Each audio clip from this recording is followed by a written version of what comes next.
And you're listening to 87.9 Standing Rock Spirit Resistance Radio, live here at the Standing Rock Village. That was a camp, but has grown exponentially in the last couple weeks. And we are here with Dell Hambleton, Standing Rock Communications team. And we're going to jump in and ask her a couple questions, and then we are going to take some questions from a high school in Texas. She's going to tell us a little bit more about how that program project started and where we're going from there. Hi, Govinda. Howdy. Oh, thank you so much for creating this podcast for our project. So I'm Dell Hambleton, and I came here from Grants Pass, Oregon, as a volunteer for the communications team. Our communications team is very diverse, and it's comprised of journalists and photographers and videographers who are committed to helping the Standing Rock Sioux tribe get their voice out and create content, videos, and messages explaining why this is so important to them. And this particular project, I have a friend in Texas who is a teacher. Her name is Selma Kovar, and she teaches a U.S. history class through.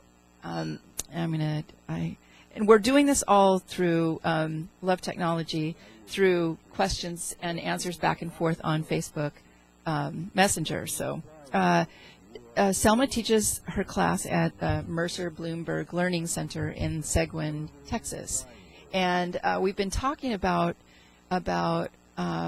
history in the making. And Selma's been following the Standing Rock situation from the very beginning, and has helped her class see what's been going on day by day. So they've been watching the news and also discussing different ways that media covers current situations, contemporary situations, and so we were looking for a way to bring them to as close to the scene here as possible, so they could understand what was going on. So we had this idea of having the kids send questions to us and to you.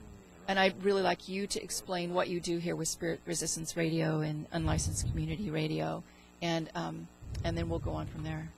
All right, so we're going to flip this around here for a little bit, and you'll get a picture of, well, our little studio, something relatively simple. And the voice you hear in the background is a little bit more of the sounds coming from down below where the main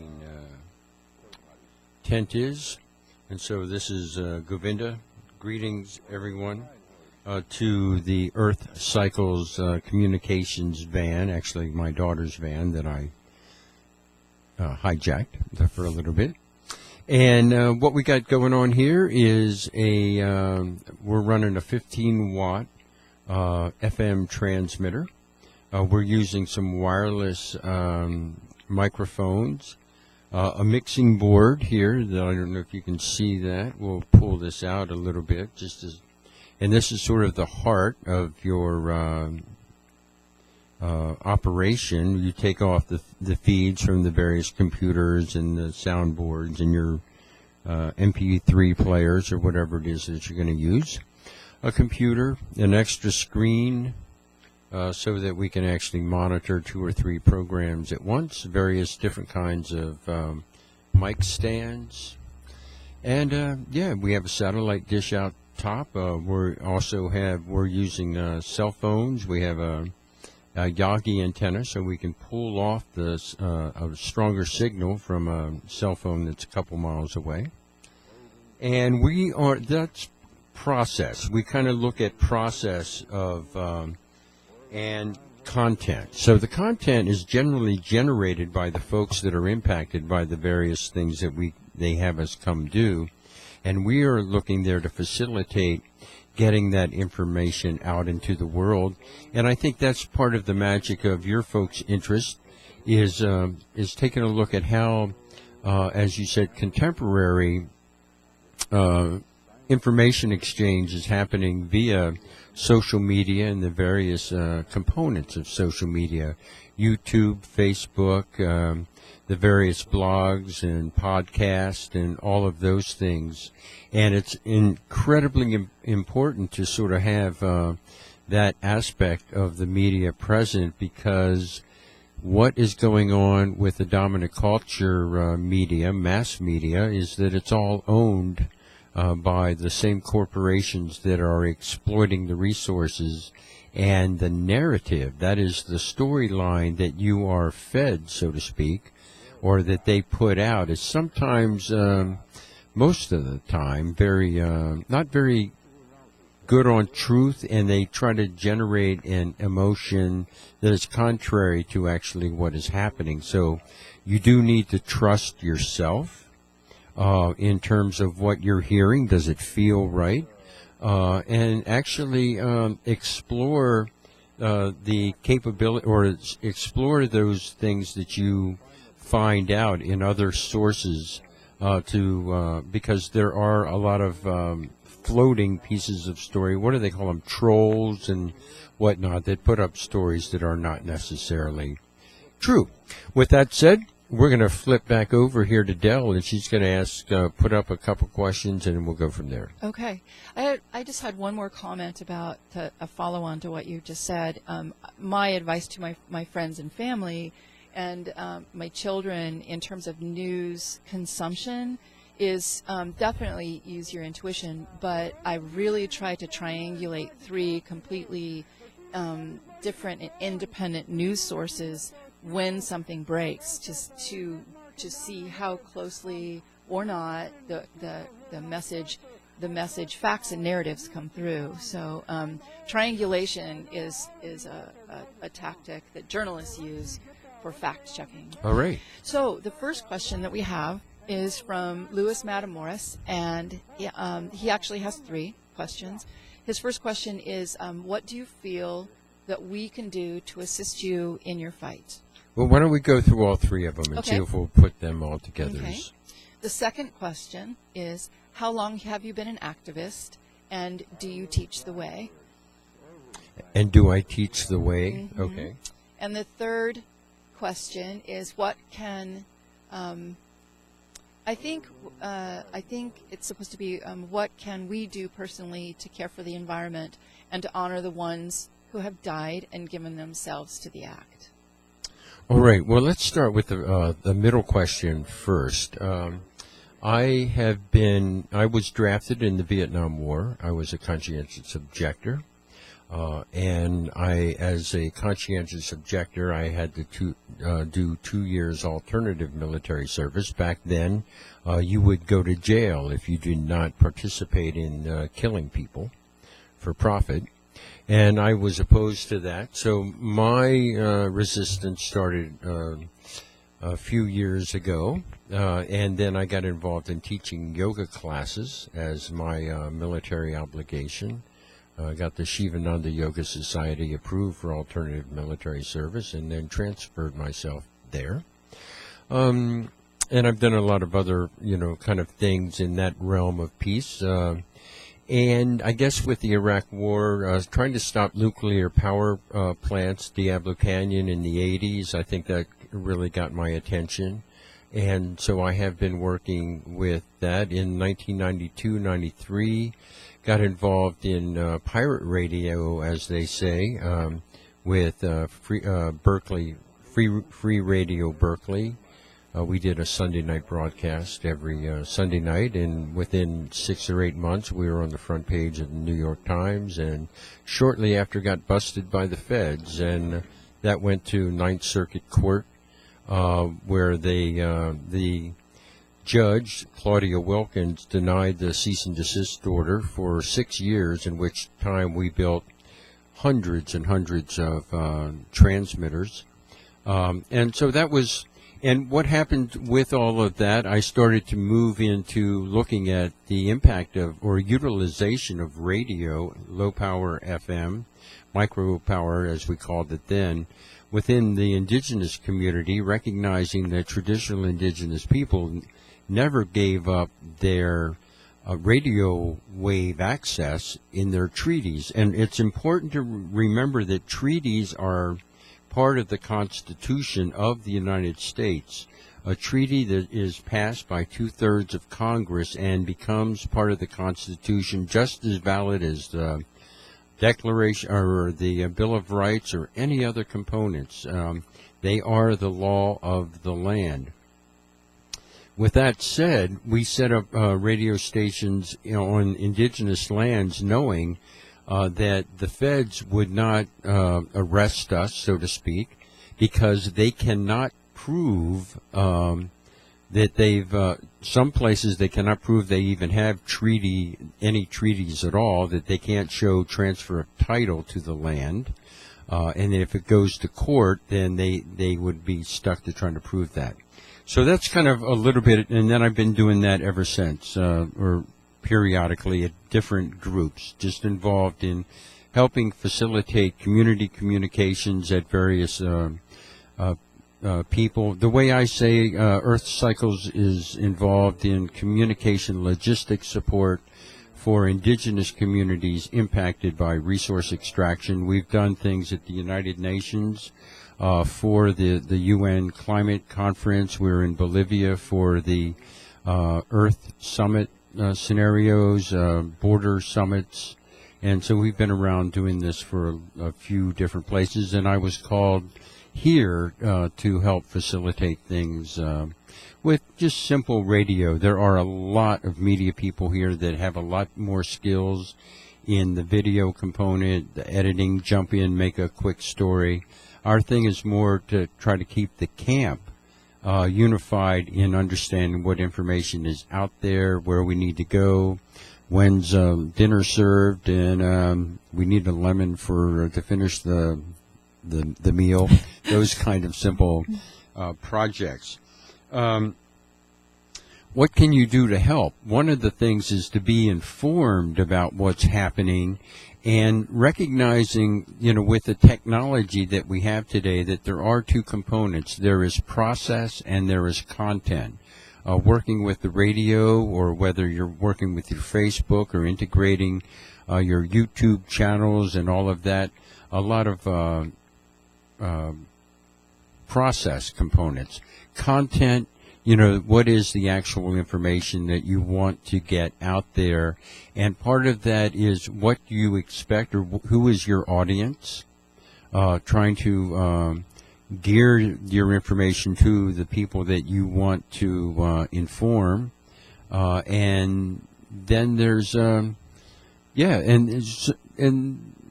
it sort of falls away, or falls into that sort of realm. Is like if you're doing an interview, the person's name, their organization, the issues that they are dealing with, the actions they may have planned in order to illuminate those issues, and participation that they expect from the community, how they can help, whether it's writing letters or boycotting this item. And then website or contact information is a part of what that little profile is in terms of collecting just the basis of the story. Once you get that information sort of, and it can be as a narrative, it doesn't have to be like a question per question kind of scenario, but once you get that in, bring in the more personal component of who it is that you're speaking with, and get their story as to how they got to be where they are dealing with the situation that they have. Okay. So thank you for that, and thank you for your background. Can I go on to the next question? Is that okay? Let's just okay, this next question is from Angel Brandon, and Angel asks, is there anyone you've come across who does not support the movement?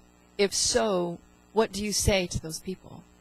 Well, I can say that there's a lot of people that, I've been arrested multiple times by folks that not necessarily do they not agree, but the way the dominant culture law machine is set up, that they don't, they have a job where they are, for instance, Diablo Canyon, we were trying to block a road. The helicopter spotted us. They sent in a troop of about 20 military guys, and so we decided to sit down in the road. And this is to the question of what do you say to them. The soldiers who had loaded rifles were chasing us, and as he was coming up the hill, I noticed that he was running through about a 6-foot high stand of poison oak. And I told him that, I screamed at him, "You're running through poison oak." And after about the 4th or 5th time, he realized what he had done, and he held up his rifle in surrender and walked backwards. So that was kind of an interesting thing to say to people. A lot of times, all you can do is give the information, and people have to make their own decisions, and they have to find it in your heart. The most important thing you can say to someone is the convictions that you live within your own life. When they see that you are healthy and happy and feel real good about the way you are pursuing scenarios, and bring your own cup, little simple things that you can do that reinforce your convictions in your day-to-day life. And lead by example kind of mechanisms, because if you get preachy, it doesn't always work that way. So you want to draw them out to accept things rather than confronting them with alternatives. I have just an observation and a comment. We're really very active with social media. All social media platforms and that really has been integral in getting the message out. But there's another dynamic of social media that I think that we need to be careful of, especially with people that may not agree with us, and that is being gracious in our discussions on social media as if we were standing in person with that other person. I think that there's a big danger of the way that a lot of people dialogue on, for example, Facebook. You can't see someone's eyes, and you can't see their expressions or their intonation of their voice in a social media conversation stream. So it's important to be gracious, even though we may inherently disagree. Well, I think that's what is conflict resolution. And I think that's one of the key things about radio is radio specific, even more, or podcasts, more than the video components, because listening to the subtleties of voice intonation and those things, and as we begin to listen and process what we're hearing and evaluating, what is critical thinking. And that is something that we really want to explore, is that you're presented with the information and you make the decisions. You kind of sift out, the reality of it all and move from there in terms of your what you're going to do with it. There's here at the Standing Rock Sacred Stone Camp and Big Camp. There's also the different ways that various groups believe that the situation should be addressed, and there's that dialogue strategize the different strategies and maybe disagreement within the larger group in terms of appropriate ways to respond. And so I've been observing that too. Well, especially here at Standing Rock, with over 200 various tribes or affiliates of such showing up, and specifically some of the tribes that have a historic conflict. I mean, we're talking way even beyond before first contact kind of scenarios that, folks have historically had disagreements. And so to see the unification under one commonality, and I think that's one of the principal kind of things to look at, is what do you have in common? Mm-hmm. And then to, focus on those for a bit, and then, branch out into the things that you disagree upon, in a civilized kind of way.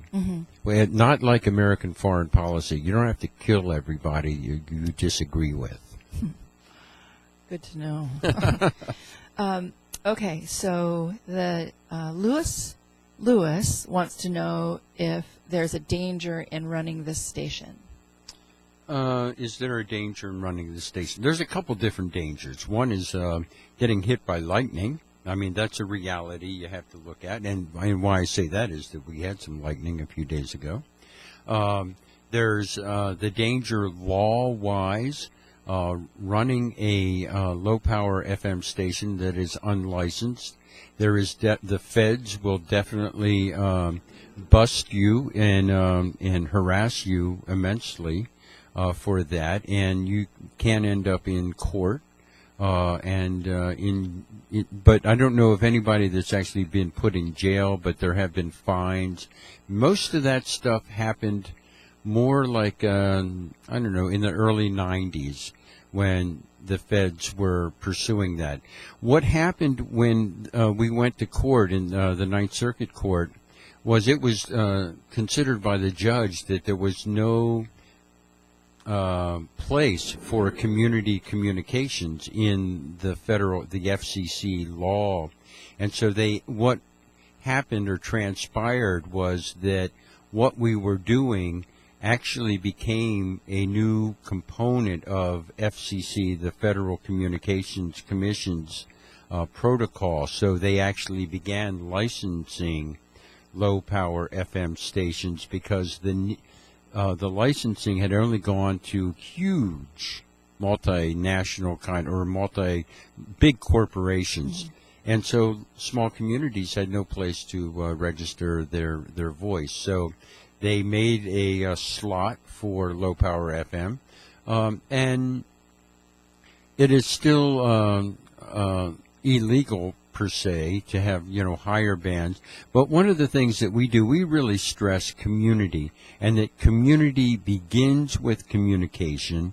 And if you really work with that and work within the guidelines of the FCC, we totally support, the use of proper language, station identification scenarios so that people know where you are and what's going on. We did a thing in Bear Butte, where is Bear Butte? Montana? No. I think it is. I think so. Sturgis, South Dakota. Anyway, and what happened there was that there's a big motorcycle rally thing there, and we did a protest out there. About the biker bars impinging on and their sound and impact on the sacred mountain Bear Butte, where people go to do their prayers and their spirit quest scenarios. And in the end, we had the highway patrol actually came in and actually warned us that the federal agents were on their way to bust us. So I thought that was kind of fascinating to have that happen, that a lot of folks actually support knowing what's going on. The Nevada test site, where we were working to try to shut down the test site itself, the local police were totally in support of what we were doing and listening, because especially with traditional indigenous people that are focused on the prayer as their strategy, like you mentioned, and nonviolent civil disobedience, that sort of mellowed out the whole police thing, and they like to have a sense on the pulse of what's going on. In fact, you folks may be listening to this, but our biggest audience is law enforcement. You can depend that they are, monitoring everything that's going on right now. And it sort of helps them, I think, realize that, we're not about violence. There's no way that you can compete with the Americans in terms of violence. They are the most violent, the other day with the dogs, it's not only the dogs, but the military people themselves are 22 suicides a day of American vets. Because of the psychosis created by the violence that they perpetrate, that their humanity is crushed. And so we don't even want to go there. Yeah. So prayer and peaceful, nonviolent civil disobedience is kind of where we're at. Ready for the next question? Sure. So I think this is a really good one. And this is from Kat Hoyt. And she asks, what are people doing about their lives and jobs while they're away? So if their job isn't doing this, and their lives and their families and their jobs back home are waiting for them, what are they doing about that? Well, now that is a really important question, because what this particular event is so powerful in a spiritual kind of connection that it's been 3 weeks and I've hardly even thought about my life. A lot of us just walked out, people had visions and dreams, and they were drawn. If you've ever seen the movie Encounters of the Third Kind, you'll have a sense of what drew people to this particular scenario. Generally, people set up, they get their rent paid and somebody to feed the dog and all of those kind of things. But this one's a little bit different in that people just dropped what they were doing as if the house was on fire and ran. True. It's true. And so my life, I have no idea what I've got.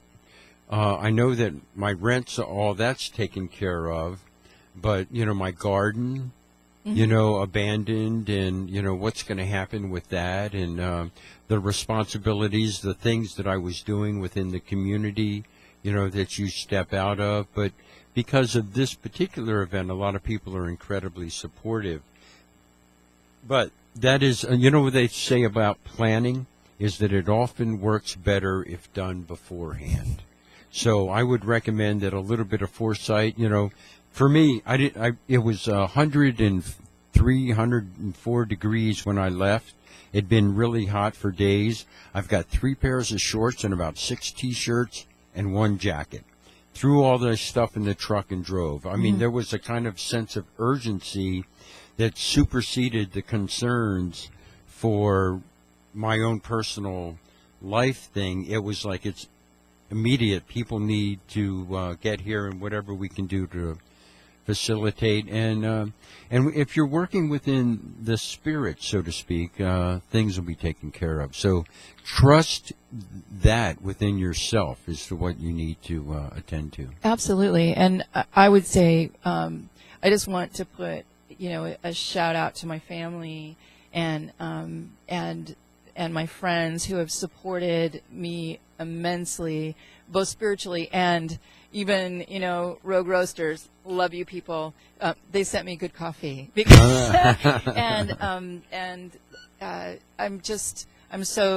I'm so grateful. And I think that that's the way it is for people on the media team, people on the legal team, people working in the infrastructure of Standing Rock. The situation is that we're supported from the outside very much from others who can't be here. So they really are picking up the slack back home on our behalf and on behalf of what's happening. Right, and there's also just a deep appreciation because of the water is life, and yes.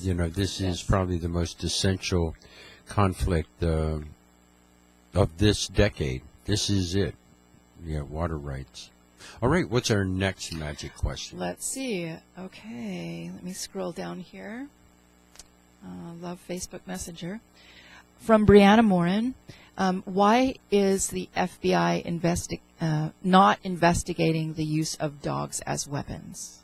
Well, I would say basically who owns the media, for one.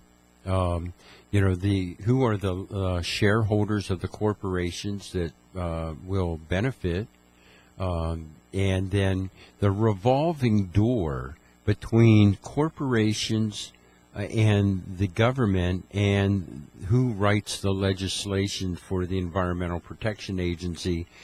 A lot of times what you'll find today is that the people that are writing the laws are also the people that are working for the corporations, or they're promised a job outside of that. Corrupt is, I would say, an understatement within the government. The government used to be, there was this concept, it was for the people, by the people. At this point, governments are for the corporation, by the corporation. The role of government today in the 21st century is to protect the corporations from the people. It's not necessarily there to support human life, or it's to extract profit and power for the corporation. So that's why the grassroots movement is absolutely essential. And the idea of, rather than transforming or revitalizing the government, is to initiate your own local autonomy and work within the context of that, and sort of maybe revitalize this whole thing with the Bernie Sanders kind of movement idea of, why don't we be honest and actually do what we're going to say we're going to do. Maybe we should make it lobbyists, make it illegal for lobbyists to talk to politicians, and that politicians can only have conversations with their constituents. Can we take the money out of politics? And this gets back to airwaves and the media and communication. If the airwaves are public commons, that is, everybody, the people own the airwaves, one very simple way that you could have free elections is to say that every radio station, television station would be mandated to carry the conversations or the debates of an election process. And therefore, everybody would have the same access to media coverage, and there would be no need for economics. If you look at a senator, he spends 30% of his time raising money to get elected the next time, and therefore he ends up owing favors. If it costs you $5 or $10 million to get elected to a job that only pays, $180,000 or something, how does that really work out? And how is it that every senator is a millionaire, kind of thing? Not every. I think there's 2 or 3 that aren't, but yeah, okay, something like that. Okay. This next question is from Evan Wuthridge. I hope I said that name correct.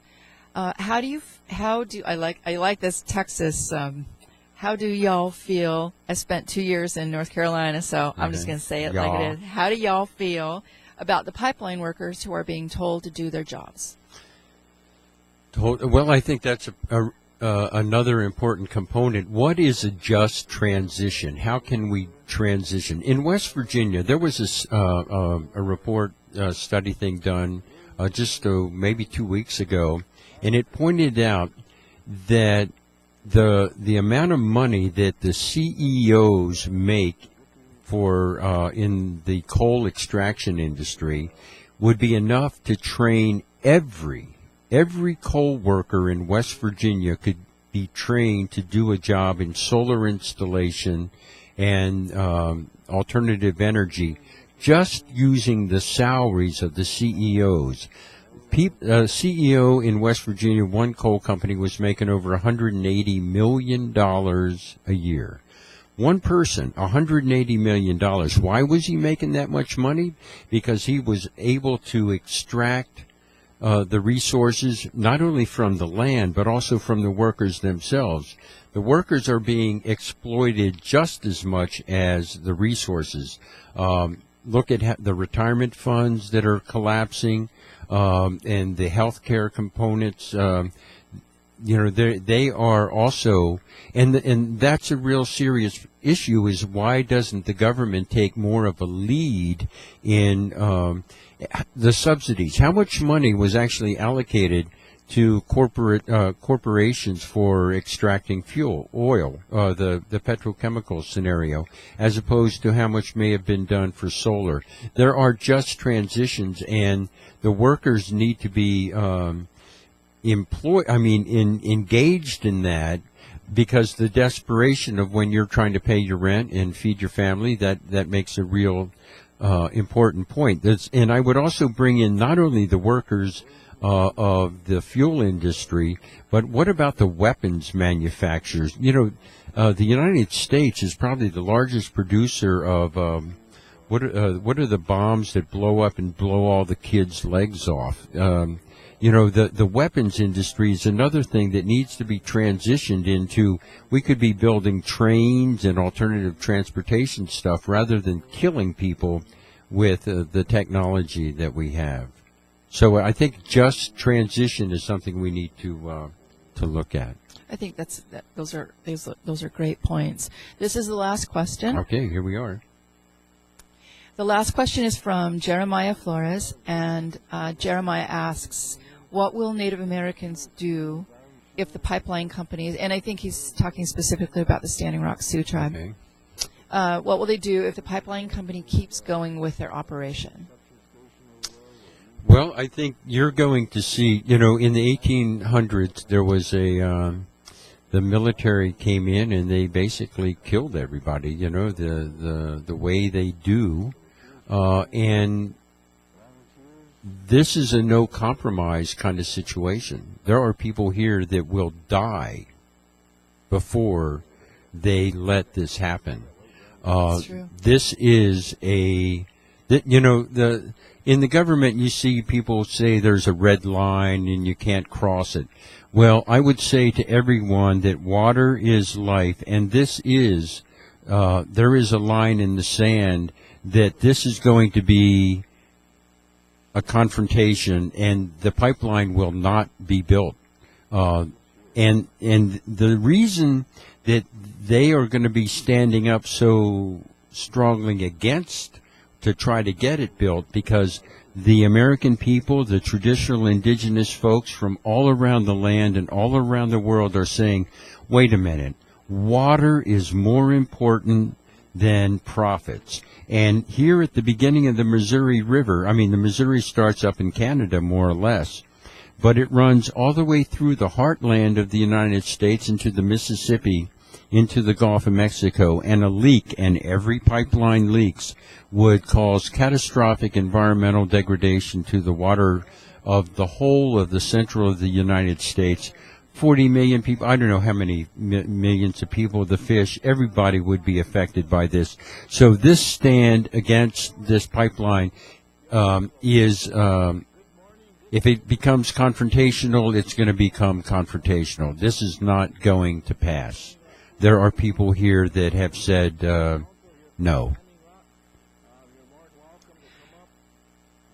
Okay, that's it for their questions, and I just want to say thank you very much, and I encourage discussion, continued discussion, and amongst the class. And Selma, thank you so much for facilitating this part of the communication, and thank you for being interested in history in the making. And this is certainly history in the making.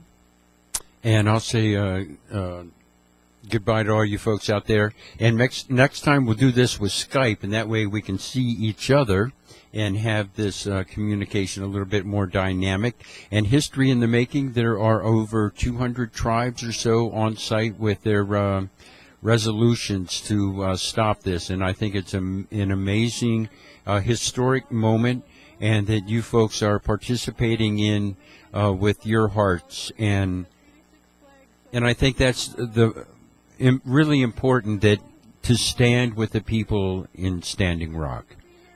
You're listening to 87.9. This is Standing Rock Spirit Resistant Radio, and this is a song that we've been playing here by Trevor Hall, that's been put together for Standing Rock. Thanks.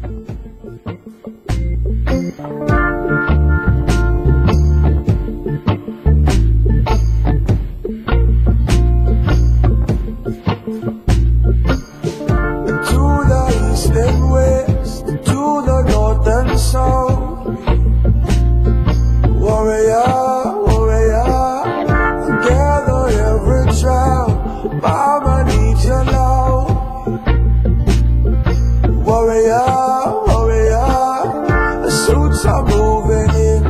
to get that dollar. Treat us being broken, no respect or honor. Listen close, my friend, this is happening.